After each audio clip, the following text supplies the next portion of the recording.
Baba, nisikie makofi ya ushindi.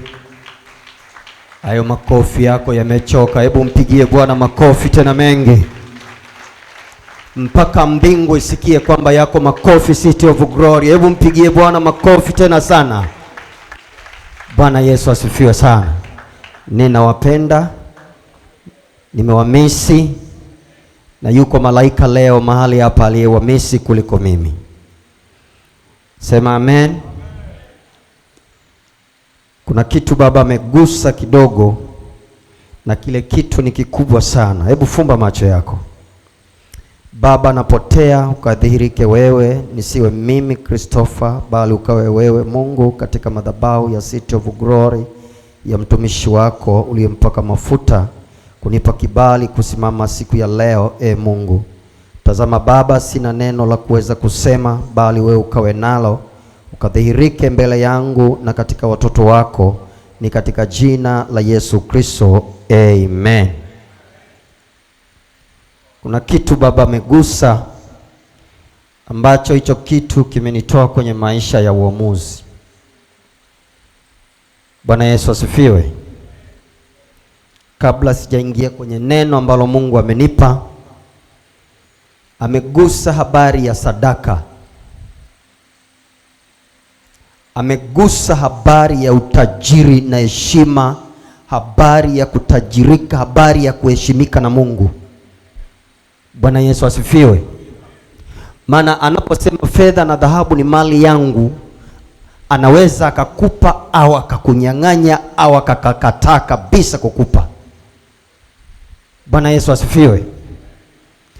Yaani unapompa Mungu shilingi 1,000, na mimi nilikuwa natoa hiyo 1,000, maana kwamba akikupa gari, akikupa nyumba, akikupa kampuni, hutaweza kumanage hiyo kampuni. Akikupa nyumba, hutaweza kuweka vitu katika hiyo nyumba. Sijui unanielewa? Hebu mpungie Bwana makofi, mkono namna hii. Akikupa gari, hutaweza kulipeleka wash. Hiyo kaushi hutaenda, maana kaushi utakaoenda ni ya buku, uliyezoea kutoa buku, na gari kisimama pale wanataka 15,000. Sijui unanielewa kidogo? Hutaweza, kwa sababu mafuta aliyekupa ile gari, mafuta yake ya kwenda kutoka hapa kwenda Kariakoo ni 30,000 ndio uende Kariakoo. Lakini wewe unataka ST ya shilingi 2,000, 3,000, weke lita moja uende Kariakoo, na Mungu anataka akupe gari ya kuweka full tanki yenye mafuta, ukivuta lita imekwenda. Lakini anaangalia buku ndio unayotoa. Sasa huyu mtu kama ananitolea buku, mimi nikimpa atafanya nini? Kama mimi ndio mwenye nacho fedha na dhahabu, ni mali yangu, ninafanya nini? Bwana Yesu asifiwe. Nilipotafakari siku hiyo, niko pale nikatafakari kwa habari ya 1,000, nikamwambia Mungu, kuanzia leo sadaka yangu ni 5,000 kwenda juu. Usiponipa utajua wewe, ukininyang'anya utajua wewe. Nataka nikisimama, kama sisimami kabisa, nataka kuanzia 5,000 kwenda juu ndio nisimame. Na kula kwangu Jumapili nataka nile 10,000 kwenda juu. Nimemwona Mungu kwa viwango vikubwa ambavyo unaweza ukasema tunatengeneza, labda tulikaa na baba tukaongea. No, wala sijakaa naye. Nimemsalimia tu leo akiwa na mama pale, nikaondoka. Bwana Yesu asifiwe. Bwana pewe sifa. Nataka nikuache na ile neno la utoaji, kwamba mtafakari mwezi wa 4 unapoingia, mwambie Mungu, nataka kwenda kwenye viwango ambavyo unahitaji unifikishe. Nahitaji kwenda kwenye kiwango ambacho dhahabu ni mali yako. Nahitaji unipe utoaji. Unajua hata utoaji tunaoutoa sasa hivi, naomba unisikilize, ni utoaji wa kimaskini. Utoaji wa kuamka kila wakati tunakuja kutoa kwenye vyombo ni utoaji wa kimaskini kabisa. Utoaji tunataka tupange 30,000 na tenda kutoa sadaka, ufike uibwage hapa pap, watu tuendelee na ibada. Kwa nini tuamke mara 6?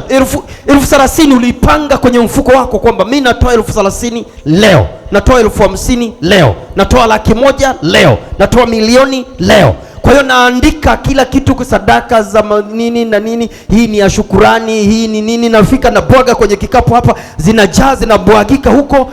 Wale wenyewe watajua kwamba wanazoa namna gani. Ibada inaendelea, watu tunaacha kuchelewa. Hebu kama unanielewa mpigie Bwana makofi. Kama unanielewa, hebu kama unanielewa nipigie Bwana makofi. Bwana Yesu asifiwe. Tuna wakati wa kuhangaisha watumishi na kuna wakati wa kufanya kazi ya Mungu ikaenda mbele. Na kila siku nawaambia, iko siku nitaingia hapa kanisani kama zaidi ya Baresa. Kama huamini imani yako, nenda kakae nayo hivyo hivyo, kaa nayo hivyo hivyo, lakini punga mkono namna hii. Kuna siku nitaingia hapa kanisani kama Baresa anavyoingia Jumanne, Ijumaa anapoingia kila mtu anajua Baresa anaingia. Na mimi kuna siku nitaingia hapa kanisani nikiwa gari yangu imepaki nyuma maboksi, iko nyuma maboksi ambayo nikiingia na nikifika tu hapo mlangoni ni kutoa sadaka tu, natoa sadaka zinatoka, alafu naingia kumwabudu Mungu nikiwa open. Hebu mpigie Bwana makofi mengi. Huyo asiyemjua Mungu, huyo mjua mbingu ilipo. Mbingu inamwaprotect kwamba yeye ni mtoaji. Mungu inaprotect kwamba yeye ni tajiri, na iko tajiri ambayo Mungu aliachilia katika City of Glory, ambaye anasema mimi ni fedha na dhahabu ni mali yangu, nitampa anipendaye, na najua atatoa kwa jina la Yesu. Ukatae usikatae, kabla sijafa, kama alivyosema mtumishi wa Mungu kwenye maandiko, kabla sijafa mpaka nimuone Kristo. Na mimi kabla sijafa, iko siku kuna watu wataenda kununua viwanja vyao nikiwa hapa. Ukatae usikatae, iko siku tu, iko siku tu itaandikwa kwamba yule alikuwa hajui kufaa, lakini leo anajua kufaa. Pigie Bwana makofi, pigie Bwana makofi. Najua Jumapili ijayo mtadai vikapu vikae vyote hapo, alafu utoe tuone kikifurika. Bwana Yesu asifiwe. Kuna siku moja nilikuwa naona Jodevi wanampiga vijembe, akiagiza mtu kuja hapa kusaidiwa, vikapu vinafurika. Sio yeye sadaka aliyoita mtu, eti bwana hebu simama hapa, njoo mtumishi wa Mungu, njoo mtumishi wa Mungu. Akiagiza tumpe sadaka, chukua, ni ya kwako. Unaniangalia nini? Ni ya kwako hiyo. Chukua, njoo uchukue sadaka. Ana protect visima ambavyo anajua huyu mtu anaenda kusema mbele ya watu, mataifa yote yakajue kwamba katika kanisa lile yuko mbingu ya Baba inayotoa fedha na dhahabu kuwatoa watu maskini chini. Sijui unanielewa? Njoo tusaidie watu, alafu wewe unakuja na shilingi 200. Njoo na fedha na dhahabu Mungu aliyoachilia. Nenda kakae mtumishi wa Mungu. Hebu nenda kakae GLX. Bwana apewe sifa. Bwana apewe sifa. Unahitaji kuvuka uvuki. Unahitaji kuvuka uvuki. Unahitaji kuvuka mwezi wa 3 uvuki. Andika kichwa cha habari: imani inayoleta matokeo. Imani inayoleta matokeo. Imani inayoleta matokeo. Na imani huja kwa kusikia, si ndio? Imani huja kwa kuona, si ndio? Inakuja kwa kusikia. Nikisikia mama mchungaji akisema alianzisha kampuni kwa fedha ndogo, alafu imempeleka ile kampuni imekuwa kampuni kubwa, hapo ameona, amesikia. Hebu tuende pamoja. Imani huja kwa kufanyaje? Na kufanyaje? Sasa mama amesema yeye alianzisha biashara kwa kiasi cha shilingi 100,000, lakini sasa ni kampuni. Sasa masikio yangu yanasikia kwamba alianza kidogo, sasa ni kampuni. Imani yangu inanipeleka kwamba nimesikia ameanza na 100,000, lakini mimi nina 500,000. Ninafanyaje nikashindwa kupanda kwenye lenki ambayo yeye amepanda? Imani inakuja kuanza kazi pale pale, kuanzia kazi. Bwana Yesu asifiwe. Imani inaanza nini? Naanza sasa kupambana. Nini alifanya? Siendi kuomba maombi ya kusema Mungu mshushe mama na mchungaji unipe mimi. Naanza kuomba Mungu nipe hekima kama ya kwake, nikienda kwake anifundishe, anielekeze, unipe masikio ya kusikia na kuelewa, ili nifike level ile aliyoifikia, na unaponipa nenda kamuongeze na yeye. Maombi yale unayoyaomba yanajitengeneza katika imani, imani inajienda kujizarisha. Unapoenda sasa kuona, unapomfuata, ndipo anapofika na kuanza kukuambia. Bwana Yesu asifiwe. Asante. Pigie Bwana makofi. Unapofika sasa, kwa sababu ulisikia, unaenda sasa, anakushika mkono, ndipo anakutembeza kwenye zile kampuni alipoanzia, jinsi alivyofanya watu na nini na nini. Hapa nilianza hivi, nilianza na huyu, nikamsimamisha huyu, nikamtoa, nikaenda nikampeleka cheo fulani, nikamtoa, nimempeleka huyu, nikamtoa, nimempeleka huyu, nikamtoa, mpaka nilipofika kwenye level nikahamaki. Kumbe nilikuwa na mtu ambaye siye msomi, lakini yeye ndiye anaweza kusimamia kampuni yangu. Nikaona hapana, nimpandishe mshahara, nimpe, nikampa hii kusimama kama yeye msimamizi top wa biashara yangu, na mimi nikainuka. Sasa macho ile inayosema imani ya kuona, umeona. Hebu nipungie Bwana mkono namna hii. Mpungie Bwana mkono namna hii. Maandiko yanasema imani inakuja kwa kuona na kusikia. Umesikia, sasa unaona. Bwana Yesu asifiwe. Bwana apewe sifa. Mwezi huu tulikuwa ni mwezi wa imani, tunahitimisha mwezi wa imani. Sasa tulikuwa tunasikia imani ikifanya kazi. Unielewe sasa, nilipokuwa na kwenda kwenye mfano wa mama, tulikuwa tunasikia imani inafanya nini? Inafanya nini? Hebu niambie Pastor Flora, imani ilikuwa inafanya nini? Inafanya kazi. Mama yangu, imani tulikuwa tunasikia inafanya nini? Inafanya kazi. Na sasa hivi tunaenda mwezi wa 4, tupate imani ifanyeje? Iende ikaone. Tunapotoka kwenye kufanya kazi, tunahitaji sasa imani kaende kufanya nini? Ikaone. Ambao Baba amesema kwamba mwezi naachilia unabii. Sasa unabii anaoenda kuachilia nikaone. Sijui unanielewa?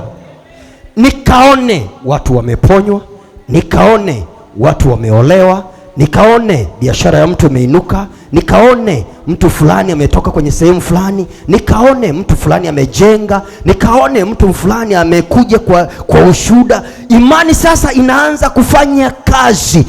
Tunapohitimisha mwezi wa 3, tunataka tuingie sasa kuona kwa macho. Pigie Bwana makofi tena mengi.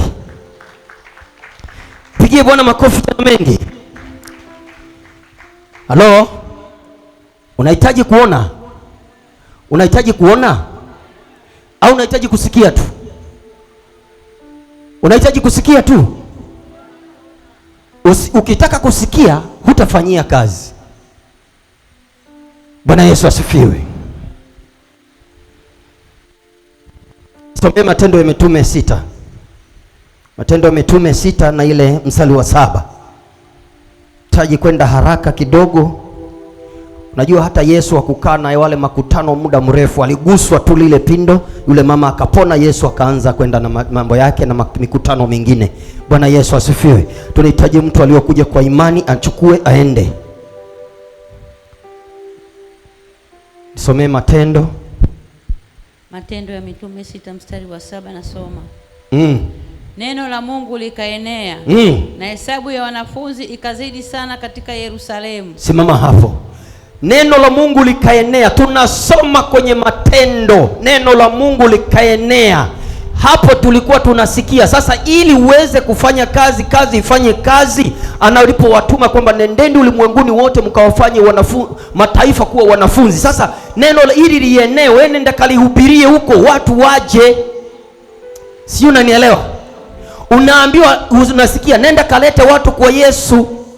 Mchungaji Manyama amehubiri mwezi mzima, anasema nendeni mkalete watu kwa Yesu. Nenda mkalete watu kwa Yesu. Neno la Mungu linaongeleka sasa, linasemeka.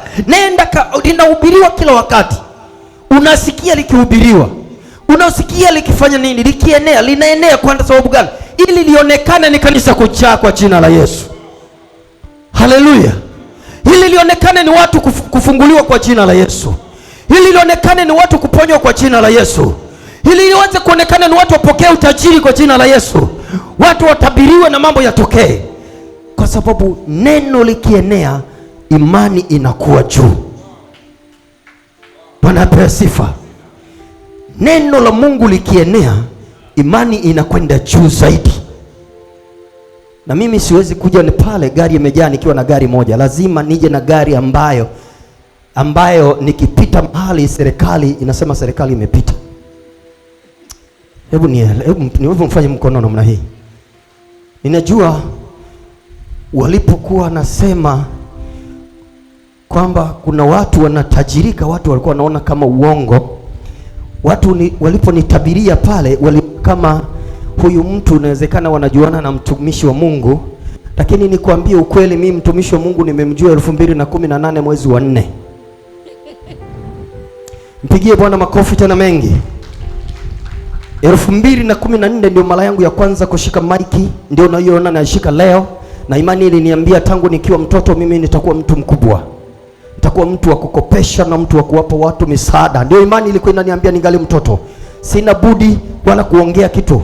Lakini nilipokuja ikaje kathibitishwa sasa kugongwa na muhuri na neno la Mungu ilikuwa haina mahali ambapo inaweza kuthibitisha. Lakini neno lile lilokuwa naongea kwamba lazima niwe tajiri, lazima niwe nawapa watu pesa, lazima niwe nawapa watu misaada. Nikipita nilikuwa nawapa watu misaada, wengine wananiitia sadaka. Nikwambie, katika kitu nataka ukatae duniani ni kupewa. Katika kitu nataka ukatae duniani ni kupewa. Nimeitiwa ng'ombe 10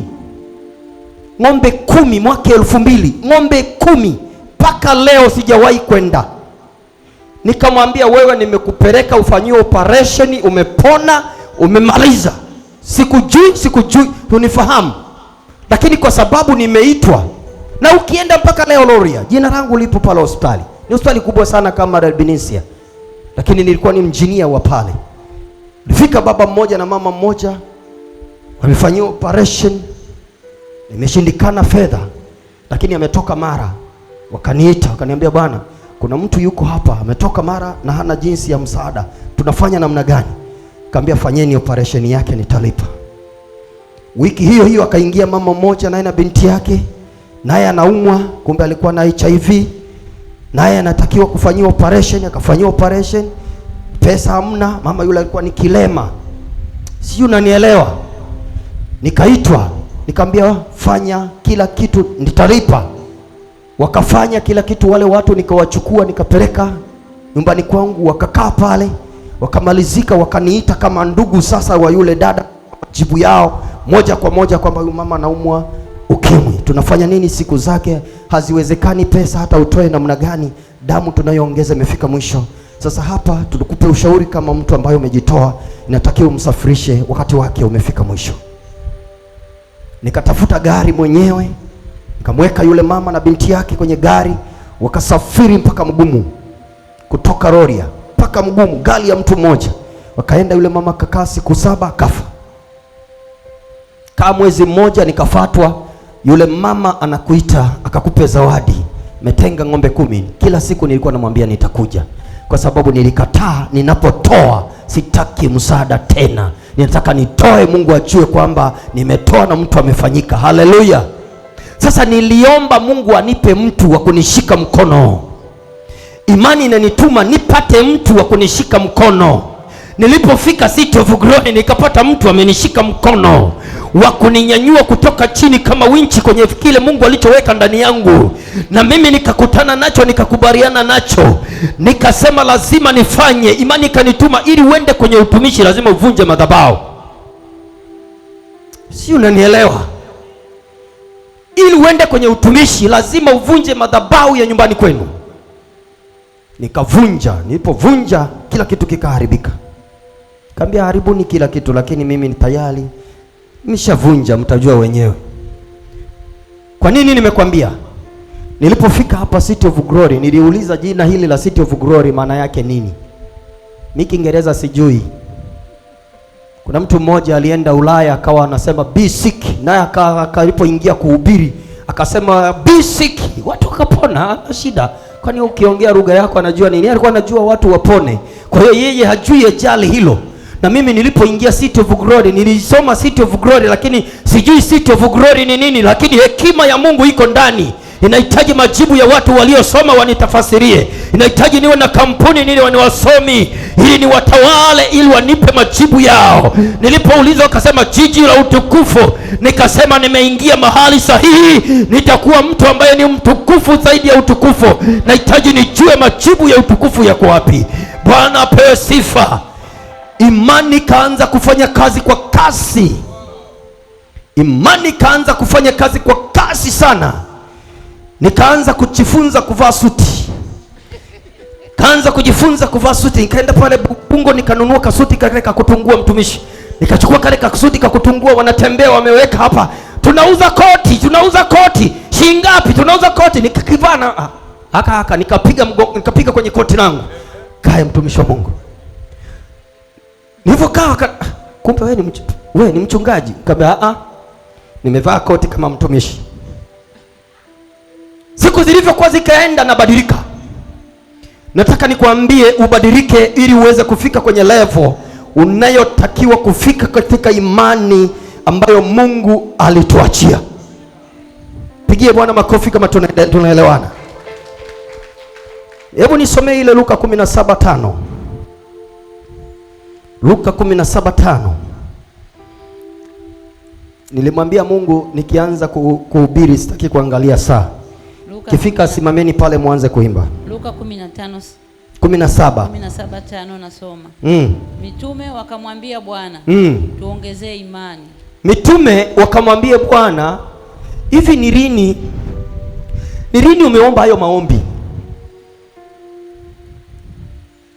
Au unakujaga kuomba tu niongezee pesa? Au unakujaga kuomba tu baba mimi sina mtoto, unakuja kuomba hapa sina mtoto? Sijui unanielewa kidogo. Mitume wakamwomba Mungu tuongezee nini? Hajasema watu wasiyemjua Mungu. Manabii wa kale waliokuwa wanaheshimika na Mungu waliona kuna upungufu wanaohitaji Mungu awaongezee imani ya kuvunja na vitu na miamba. Wakaanguka chini kwenye maombi, wakamwomba Mungu, tunaomba tuongezee imani ya kuweza kufika level fulani. Usipokuwa mwombaji, imani imefutika. Usipokuwa mwombaji, imani imefanyaje? Yaani hata kama utafanya nini, kama uombi imani, unaomba fedha kila siku, unaomba kila siku ufanikiwe, hautafanikiwa mtelenyo. Utakuwa mtu huna kitu. Lazima mwambie Mungu, naomba uniongezee imani nikasonge mbele. Naomba uniongezee imani nipite katikati ya wachawi. Naomba uniongezee imani nipate kiwanja kwenye waganga katikati, nikavuruge waganga wale wasifanye uganga wao. Naomba uniongezee imani nikapite katikati ya wanywaji waache kunywa pombe, nikaenda kukutumikie wewe. Ndio mitume wanaomba Mungu tuongezee imani. Kuna fikiri walikuwa wana imani? Hebu endelea hapo kidogo, mstari unaofuata. Bwana akasema, kama mngekuwa na imani kiasi cha chembe ya haradali, mngeuambia mkuyu huu ng'oka, ukapandwe baharini, nao ungewatii. Bwana Yesu asifiwe. Hicho unachopambana nacho ni imani imepungua, ni imani imekwisha, ni imani haipo. Ndicho unachopambana nacho kila siku. Lakini ukiongezewa imani, nafikiri punje ni kale kamchanga kasukari, si ndio? Kale kichwa chako ulicho nacho unaona kilivyo kikubwa, kakipata kale kamchanga kasukari kakaingia ndani, Dar es Salaam, kumbe sio kwangu, ni kwangu ni kule Mbeya, ngoja nikakae Mbeya nitajirike. Kale kapunje tu kakiingia ndani tu, hapana, mimi natakiwa niende kwa mshomozi akanipe nguvu, akanipe mahali pa kuweza kufanyia kazi. Natakiwa niende kwa Manyama, natakiwa niwe mwanasheria, natakiwa niende kwa Manyama ninyenyekee para nifundishe kidogo. Kale kapunje hahitaji uende na lirungu katika mkono, anahitaji kapunje tu kwa imani kaingia ndani alafu kamwambie mlima wa maskini nyumbani kwetu,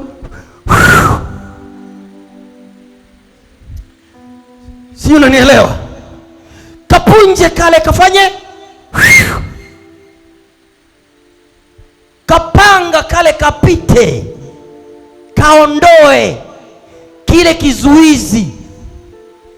Wanataka limtaji la bilioni 10, utapaka mtaji wa bilioni 20. Wewe hujawahi kushika hata milioni